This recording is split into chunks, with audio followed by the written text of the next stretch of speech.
es en la mano, en la palma de la mano. Y las personas que son diestras, las que manejan la mano derecha, pues será más de la mano derecha. Las personas que son zurdas tendrán más en la mano izquierda. Puede haber prurito, pero también puede haber ardor y en ocasiones puede llegar a haber dolor. Puede presentarse como un eczema agudo, o sea, con vesículas, con exudado, con eritema, o subagudo, con presencia de costras, o crónico, cuando ya hay una hiperkeratosis. En otro método de diagnóstico, cuando tenemos la sospecha, pero no estamos seguros si es una dermatitis de contacto alérgica o por irritante primario, podemos pedir un test epicutáneo, que nos va a dar negativo. El test epicutáneo consiste en la aplicación de las sustancias. Hay baterías con diversas sustancias que se aplican generalmente en la región dorsal, en la piel de la región dorsal, y se hace la lectura a las 48 y 72 horas. Al retirar los parches, se van a evidenciar la presencia de eritema, de vesículas, dependiendo la severidad del cuadro. ¿Por qué será el test epicutáneo negativo? Si se produce por el contacto de una sustancia, ¿por qué será negativo? ¿Quién puede decirlo si es que lo ha leído o deducirlo?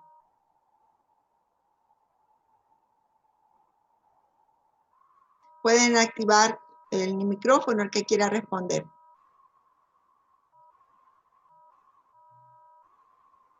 ¿Nadie? Porque no habrá una reacción a lo que se está colocando. Por eso saldrá negativo.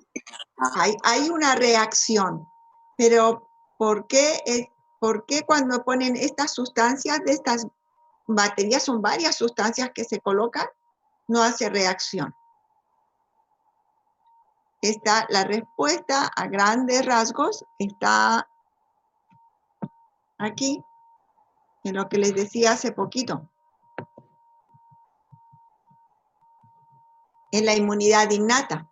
El proceso inflamatorio se produce por una reacción, un daño directo a los queratinocitos locales, y no va a haber lo que sucede, perdón, aquí.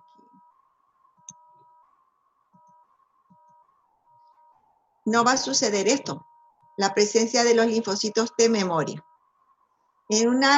Para hacer el test epicutáneo, el test del parche, y en general en la investigación de cualquier alergia con diferentes test, se hacen cuando el proceso agudo ha desaparecido. Entonces se expone a las sustancias que uno sospecha que pueda hacer alergia. Entonces la presencia de estos linfocitos T por la activación de la inmunidad adaptativa es lo que se va a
¿Pueden activar su micrófono? ¿Se entendió? Sí, doctora. Ya. En la inmunidad, en la dermatitis de contacto por irritante primario, se va a activar la inmunidad innata. El daño, la sustancia X que entra en contacto con la piel va a producir un daño directo en el queratinocito.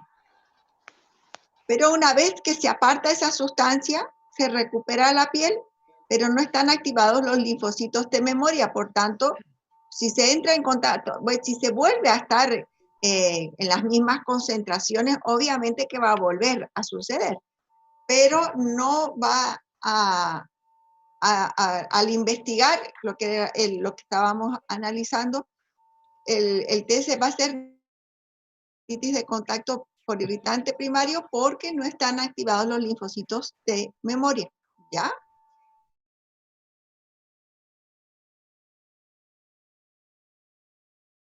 Está activada esta inmunidad.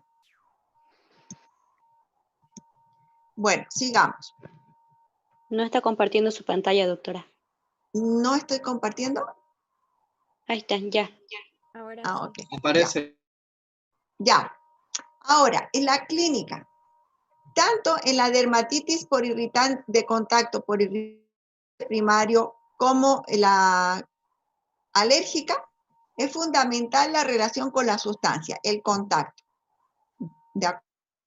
Ahora, en la dermatitis por irritante primario, la lesión se queda generalmente en el lugar donde ha estado el contacto.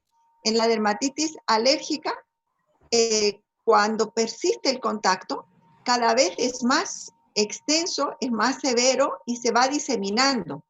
Y esa diseminación se caracteriza por ser simétrica. Decíamos que en la dermatitis por irritante primario había ardor, puede haber prurito leve y dolor. En la dermatitis alérgica el prurito es intenso. No suele haber dolor o ardor. Las lesiones que vamos a encontrar es lo que hablábamos hace un ratito de la dermatitis del eczema. Un cuadro agudo, eritema, vesículas, exudado. Un cuadro subagudo va a tener exudado, eritema, costras. Un cuadro crónico va a tener más escamas e hiperkeratosis. En el caso de la dermatitis de contacto por irritante primario, el test epicutáneo va a ser positivo.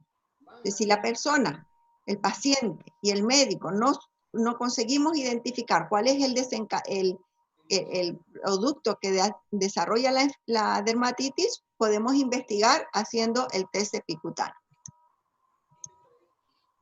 El tratamiento es fundamental, apartar la sustancia agresora. Eso es fundamental en las dos dermatitis. Si hay un eczema agudo, no importa la etiología, siempre en el tratamiento de la piel, cuando hay exudado, el tratamiento tópico es con fomentos, con compresas húmedas, que puede ser de vinagre diluido, puede ser ácido, puede ser agua boricada o puede ser agua de manzanilla, o puede ser agua hervida fría, puede ser suero fisiológico, ¿no? Cuando ya las lesiones revierten, cuando ya están en forma más seca, digámoslo así, entonces recién podemos o pomadas dependiendo lo que busquemos.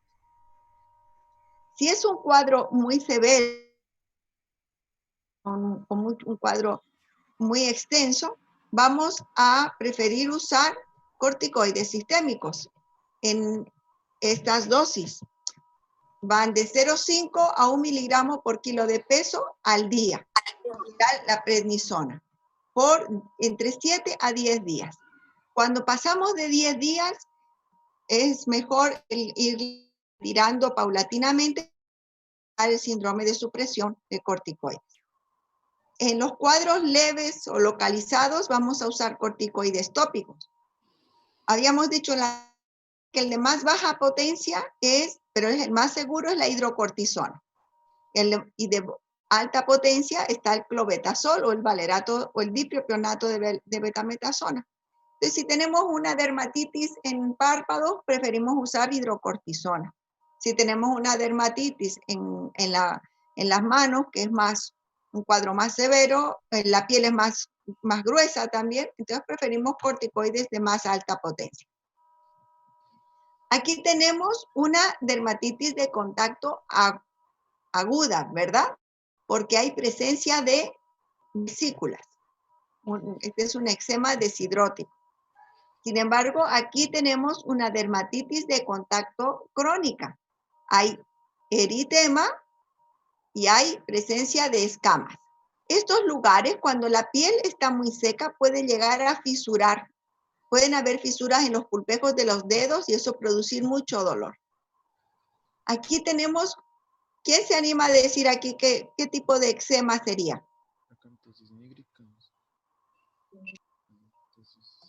¿Qué vemos?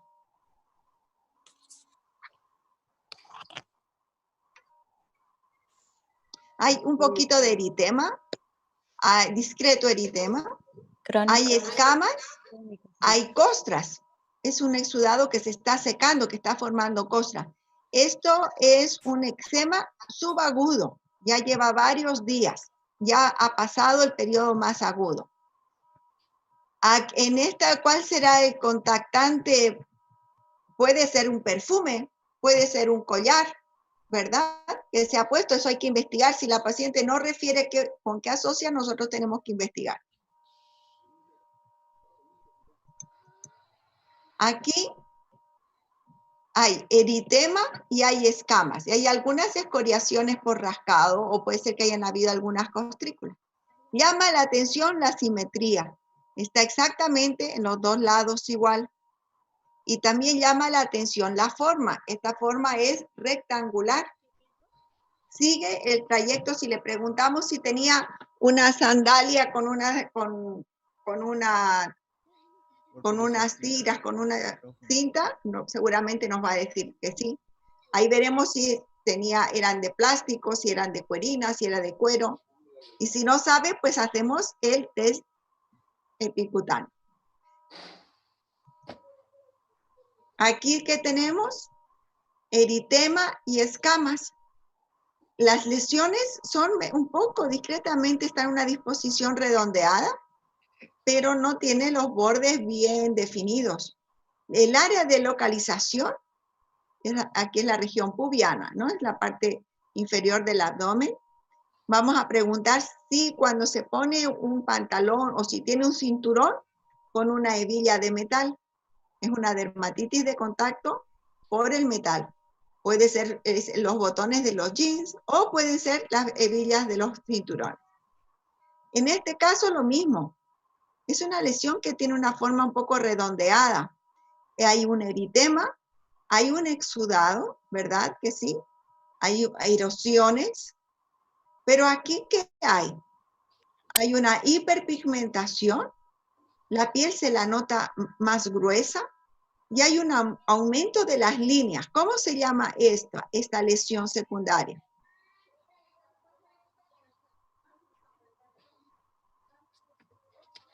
¿Nadie se anima? Liquenificación. Esta presencia, esta hiperpigmentación, implica que hay un cuadro crónico. Y aquí hay un exudado. Es un cuadro subagudo. Entonces, es una persona que sigue usando el pantalón, o sea, en contacto con la hebilla o con el cinturón, lo que sea, sigue en contacto con ella y llegando a producir liquenificación y en los últimos contactos se ha reagudizado. En este caso, por ejemplo, ¿con qué vamos a tratar? Aquí hay un exudado, no le podemos poner cremas, entonces tenemos que una de dos, o tener paciencia y usar fomentos hasta que seque para recién usar una crema, o le damos unos 3 días de prednisona, 20 miligramos, hasta que baje el prurito y después recién pasamos a un corticoide. ¿Cuál elegiría yo? Un corticoide de potencia más alta porque es un cuadro más severo. No, si le ponen hidrocortisona, probablemente no tengan tan buen resultado. Y tienen que forrar, o cambiar los botones, o no usar más el cinturón, eso dependiendo con qué asocie el paciente. ¿Alguna pregunta en dermatitis de contacto? No. Bueno, seguimos. Dermatitis atópica. ¿Qué dice aquí?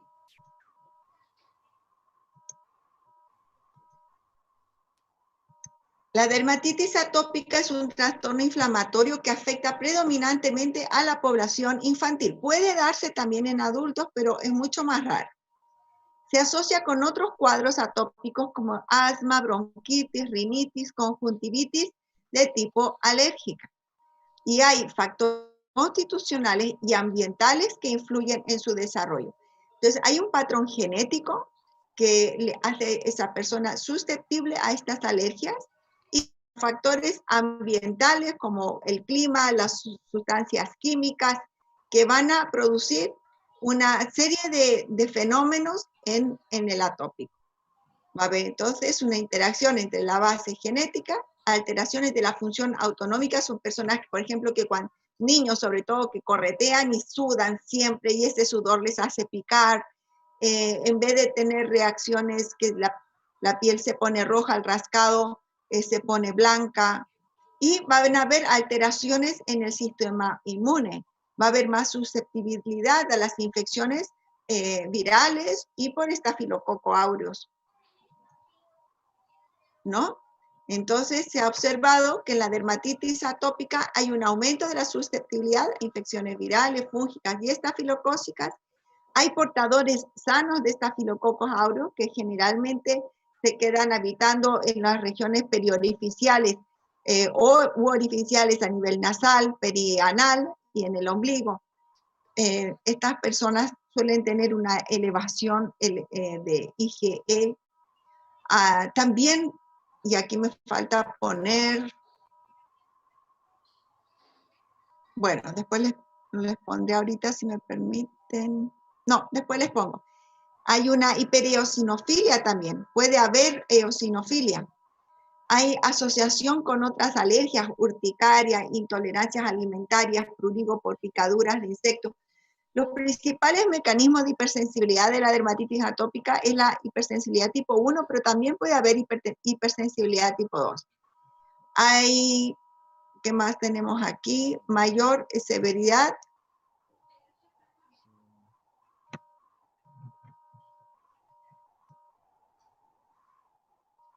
De las tres enfermedades que habíamos mencionado, ¿no? El asma, la bronquitis y la rinitis. Se desarrolla el trastorno de forma crónica y recurrente, recidivante, o sea, por periodos que está mejor y después empeora. Generalmente empeora en el invierno. La piel del atópico generalmente es seca. Eso se llama xerosis. Las lesiones son intensamente pruriginosas. La persona atópica tiene un umbral muy bajo al prurito. Si una persona que no es atópica, cuando le pica un mosquito, se rasca una vez, los atópicos se rascan 10 veces, por darles un ejemplo. Las lesiones que se van a encontrar van a ser eritema, exudación, costras, escamas finas. Y la distribución es característica. En los lactantes, afecta el cuero cabelludo y la cara, sobre todo las mejillas. En los niños mayores y adolescentes, las áreas de flexión, los pliegues antecubitales y popliteos. En las lesiones que en las fases crónicas, o sea, un niño o un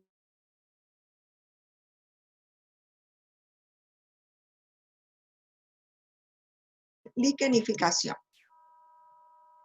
El tratamiento, los cuidados generales son fundamentales. Sí, posible control del clima, ¿no? Evitar el aire acondicionado muy frío, ¿no? O también cuando hace mucho calor, cuando sudan mucho, les tienen mucho prurito los niños con atopía.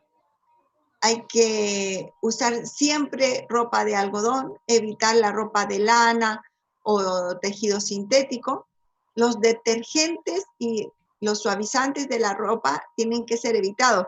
Para lavar la ropa lo ideal es que sean jabones neutros, pues de jabón de coco. Y contra más alérgico el niño, porque hay diversos grados. Hay niños que no son tan alérgicos y otros que son muy alérgicos. También en estos casos que son muy alérgicos, se tiene que hacer control de los aeroalergenos, ¿no? El polen, el pelo del gato, los ácaros, en las alfombras, en los peluches. Y en algunos casos muy refractarios también se hace una dieta hipoalergénica, especialmente evitando las proteínas del huevo, de la leche.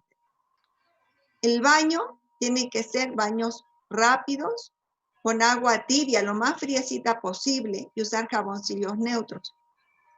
Si usamos agua muy caliente, se va a resecar más la piel. La humectación, como en los niños atópicos, la barrera de la piel está afectada, está alterada. Entonces, por eso que todos los productos químicos van a activar la inflamación. Entonces, tenemos que usar buenos humectantes. A veces humectantes comunes son suficientes, pero que no sean perfumados. Otras veces se requieren humectantes que restituyen la barrera epidérmica, que estos son mucho más caros. Los corticoides tópicos, con todos los cuidados que habíamos mencionado en la anterior clase, inmunomoduladores tópicos como el tacrónimo y los antihistamínicos, sobre todo los de acción central, o sea, los de primera generación como la clorfeniramina, la hidroxicina. El Falabella usa mucha hidroxicina, pero la hidroxicina es un antihistamínico, uno, que es muy difícil conseguir en nuestro medio, y dos, produce demasiada sedación. Entonces, es más fácil y más seguro la clorfeniramina. Aquí tenemos un lactante. Esta es una lesión que en realidad no tiene en este momento tanto eritema, tiene más hipopigmentación. El eritema se ve evidencia aquí. Ahora, tiene una forma redondeada que daría la apariencia de bordes activos. Entonces, aquí en esta imagen podemos plantearnos un diagnóstico diferencial de una tiña. Pero fíjense que en la otra mejilla también tiene lesiones. Entonces, por la edad y por la simetría, tenemos que pensar en una dermatitis atópica antes de una tiña. Esta es la otra vista. Esto ya es en un niño mayor. Vemos escamas, aquí hay costras hemáticas a nivel del pliegue cubital, antecubital. Aquí en los pliegues poplíteos hay una aquí miren, fíjense que hay una hiperlinearidad, hay una hiperpigmentación, aquí hay cronicidad, aquí hay liquenificación. Y aquí ha habido una reactivación del cuadro, eritemas, coriaciones por rascado, costrículas hemáticas. El atópico tiene ciertas características particulares, como este doble pliegue de Morgan, que se llama aquí en el párpado, las escleróticas un poco azuladas. En el libro está muy completa el tema de dermatitis atópica. Esta blefaritis eritemato escamosa, bilateral, ¿no? Es característica en el atópico también. ¿Alguna pregunta hasta ahí? ¿Pueden hacerme? Doctora, ¿qué porcentaje hay aquí en Santa Cruz de una dermatitis atópica? No tenemos datos estadísticos bien fidedignos, ¿no? Nuestras estadísticas en general pues no son muy buenas. Pero, a ver, ¿qué te puedo decir? En pediatría es un motivo de consulta frecuente la dermatitis atópica. Esta enfermedad es más frecuente contra el país sea más desarrollado, entonces más incidencia de dermatitis atópica, porque hay mayor uso de agentes químicos, detergentes para la ropa, perfumes, ropas de tejidos sintéticos, suavizantes para la ropa, químicos para planchar la ropa, químicos para todo. Entonces, es una enfermedad que es contra más desarrollo, digámoslo así, más dermatitis atópica. Ya, gracias. ¿Ya? Y nosotros, pero no hay un dato que yo conozca, por lo menos estadístico, que pueda comparar la incidencia en Santa Cruz comparada con otros departamentos. Bien, estas enfermedades, las que hemos visto ahora, tienen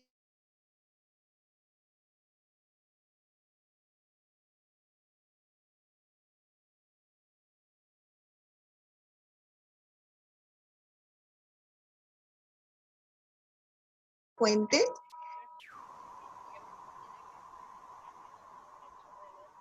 pero que son más de manejo del especialista. La dermatitis seborreica es una patología que tiene una quiere la presencia de sebo, por eso se llama seborreica, se presenta más en áreas donde hay mayor proliferación de glándulas sebáceas y proliferación de una levadura, que en algunos libros está como Pityrosporum ovale o orbiculare y en otros como Malassezia especie. Tiene una evolución crónica, recurrente, empeora con el frío y con el estrés. El prurito es variable, hay personas que no sienten absolutamente nada y otras personas que sienten mucho prurito. Afecta particularmente la región del cuero cabelludo, la región centrofacial, retroauricular y las áreas intertriginosas, pliegues axilares o pliegues inguinales. La caspa es una forma de dermatitis seborreica. Se caracteriza por eritema y escamas amarillentas que se desprenden fácilmente y en procesos reagudizados o severos puede haber un exudado. El tratamiento, aquí sí vamos a usar antimicóticos tópicos para disminuir la población de la levadura. El antimicótico que más usamos va a ser el ketoconazol, pero en lociones y en shampoo, no por vía oral. Hay algunas personas que usan por vía oral también, pero yo prefiero algo más conservador y acuérdense que no tiene cura, tiene solo control. Todas las enfermedades que estamos viendo hasta el momento, ninguna tiene cura, tiene control. En el caso de la dermatitis atópica, con el tiempo, la piel se va a hacer más resistente. Igual que el niño que tiene asma o que tiene bronquitis, con la edad va a ir mejorando esos episodios. La dermatitis de contacto, igual. Si se vuelve a estar en contacto, va a volver a aparecer las lesiones. La psoriasis es una enfermedad de base genética hereditaria que afecta a un 2% de la población.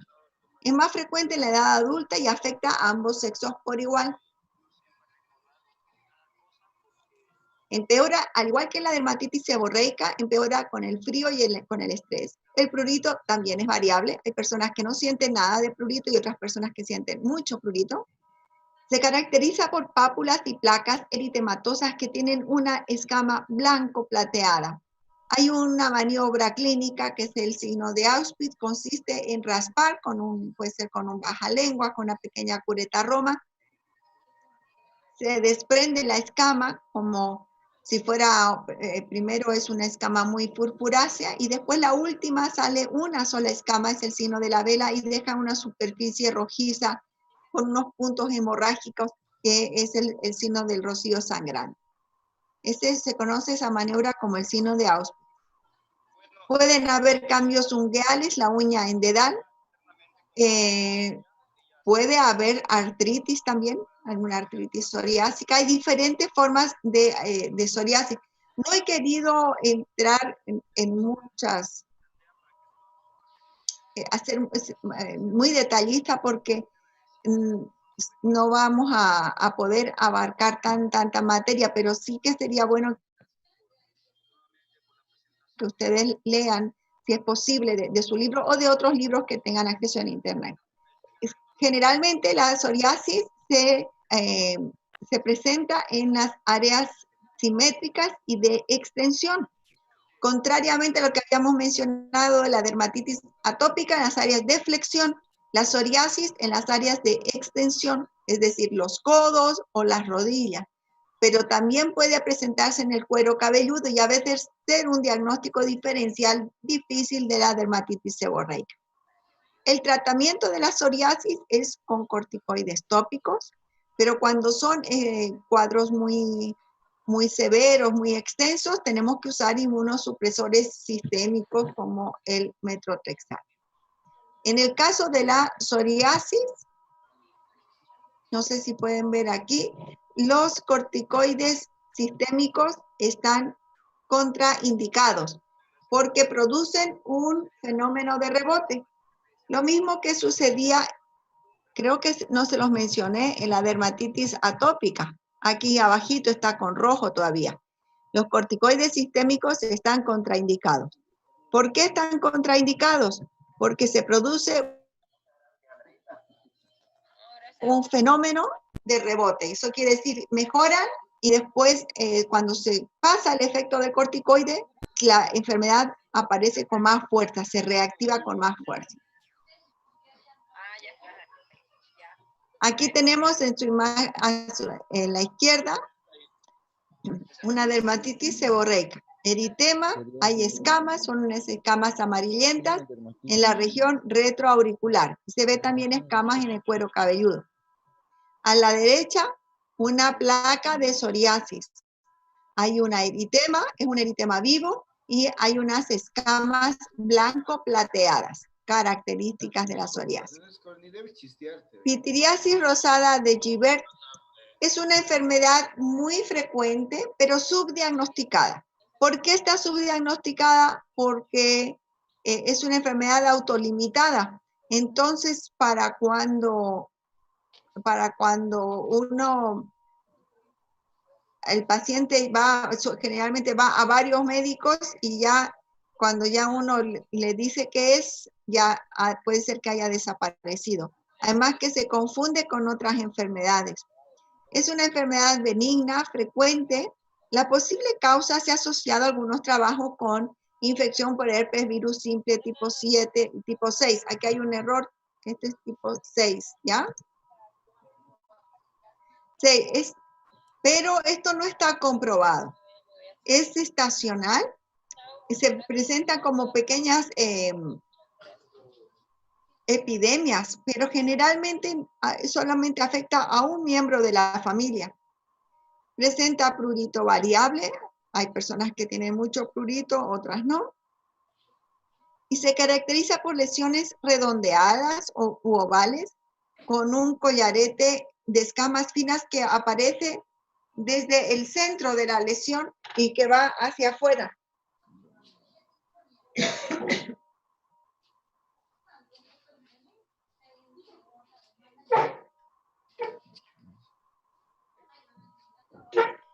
Aparece primero una lesión que se llama la lesión predecesora o placa heraldo.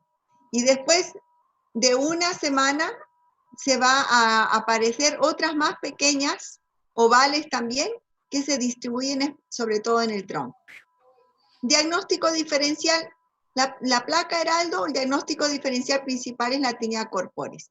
Y en el caso de cuando ya aparecen todas las otras lesiones, el diagnóstico diferencial es una sífilis secundaria.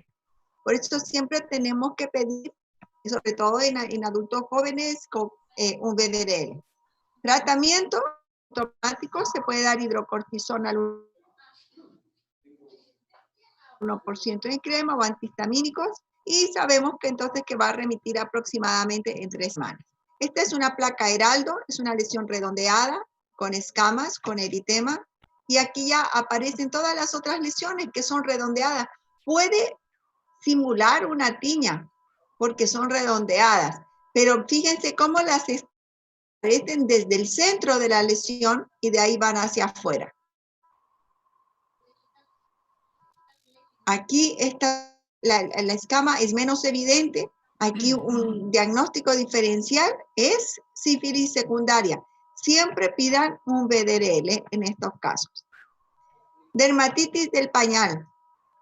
Es un proceso inflamatorio que se afecta al área del pañal, frecuente en bebés o en personas con incontinencia. Una característica es el eritema en las áreas convexas, o sea, donde ha tenido contacto con el pañal. Se respetan los pliegues a no ser que haya una sobreinfección candidiásica. Es característico el signo de la W. Predomina el eritema o tensión. Pueden haber escamas, pero en áreas donde no se ha concentrado la humedad. Puede ser asintomática o puede presentar prurito, ardor, y en casos muy severos puede llegar a tener dolor. Es frecuente que se sobrepongan infecciones bacterianas o micóticas, sobre todo en las áreas de los pliegues. Y el tratamiento son los cuidados generales, cambiar frecuentemente los pañales. Puede ser que hayan pañales que sean más adecuados para el tipo de clima, que tengan menos plástico, que sean más absorbentes, y las pastas del azar, el hipogloss, que todas tienen óxido de zinc, que pueden tener vitamina A, que forman una barrera en la zona del pañal. Aquí entonces tenemos eritema, aquí hay escamitas aquí, en esta parte. Aquí hay un discreto compromiso de los pliegues. Bueno, y ahora para una patología que sí es muy frecuente en nuestro medio, que son las tiñas, las dermatofitosis. Están producidas por los dermatofitos.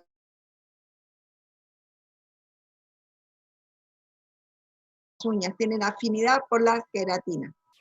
Según la predominancia de su hábitat, se va a clasificar en geofílicos, zoofílicos o antropofílicos, o sea que parasitan, que están en la tierra, son geofílicos, que están en el pelo de los animales, zoofílicos, y los que parasitan más el humano, antropofílicos. Para nosotros el más frecuente es el Trichophyton rubrum. Los géneros son Microsporum, Trichophyton y Epidermophyton. Factores genéticos, personas que tienen susceptibilidad a las infecciones micóticas. La inmunodepresión puede favorecer a enfermedades micóticas extensas y graves, ¿no? Cuadros de inmunodepresión severa. Y pueden también ser un indicador de inmunodepresión.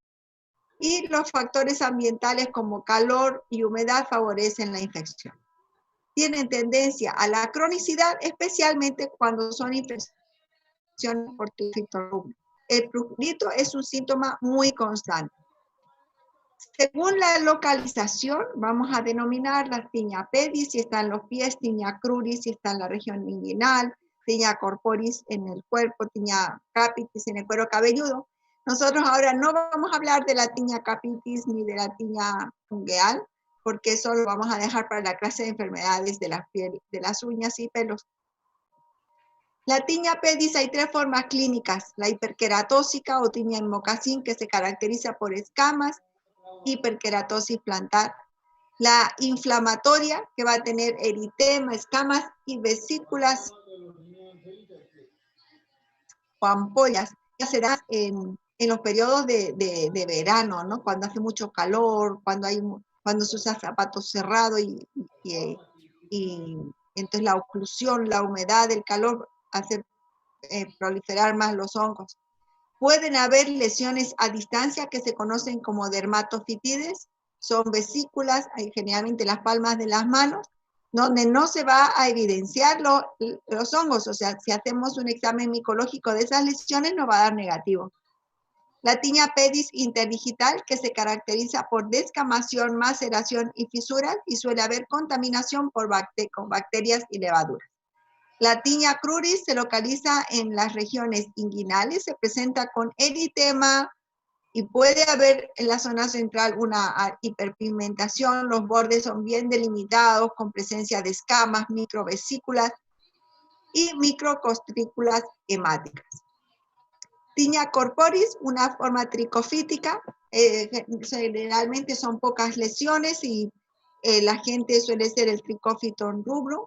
Las lesiones son redondeadas, tienen un crecimiento centrífugo, a veces pueden formar semiarcos, formar lesiones arciformes, tienen los bordes activos, donde vamos a encontrar pequeñas vesículas y pequeñas costras hemáticas.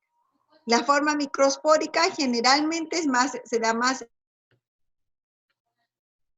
en los niños, por contacto microspuncanis, o sea, por contacto de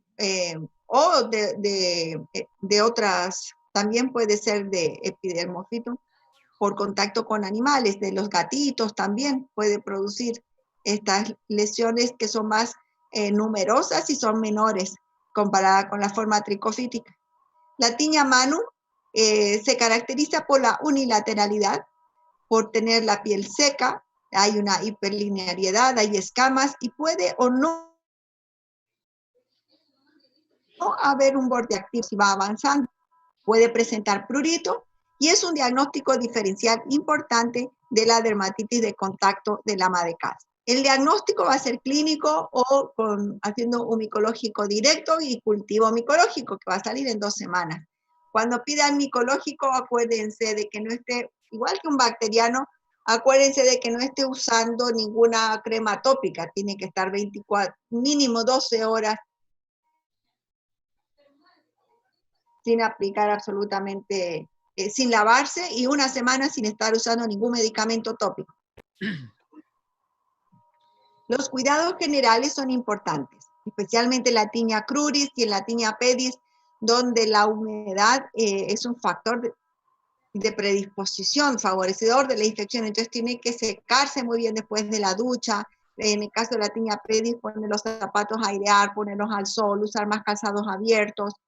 Los antimicóticos tópicos son de utilidad, podemos usar cremas de clotrimazol, de ketoconazol, se puede usar talco también, y podemos usar antimicóticos sistémicos. Uno de los que más estamos usando ya no es tan caro como antes, es la terminafina, 250 miligramos, pero pueden usar también fluconazol, pueden usar itraconazol. El ketoconazol traten de evitarlo por periodos prolongados porque es muy hepatotóxico. El tiempo de duración promedio va a ser de 2 a 4 semanas, dependiendo la severidad del cuadro, o pueden tomar en cuenta hasta 10 días después de la mejoría clínica. Es un error que a veces cometemos y los pacientes cometen mucho de interrumpir el tratamiento en cuanto mejoran, porque ahí la población micótica solo disminuye, pero no llega a desaparecer completamente. Estas son las lesiones características. Vemos, aquí hay una hiperpigmentación, esta es una lesión redondeada, y esto lo llamamos como borde activo. La presencia de estas vesículas y costras hemáticas que nos indican